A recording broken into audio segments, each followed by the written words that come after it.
స్తుతి అంటే దేవుడు మన జీవితంలో చేసిన కార్యములను జ్ఞాపకం చేసుకోవటం. స్తుతి అంటే ఏంటి చెప్పండి?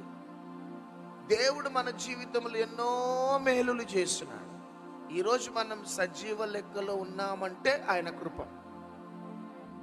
కాబట్టి అంతకు మించి మేలులు ఇంక ఎన్నో ఎన్నో ఎన్నో ఎన్నో ఎన్నో చేసినాడు. ఈరోజు నువ్వు ఎక్కడనో ఉండవలసిన దానివి, ఎక్కడనో ఉండవలసిన వాడివి, మందిరంలో ఆయన బిడ్డగా నువ్వు స్తుతిస్తున్నావు.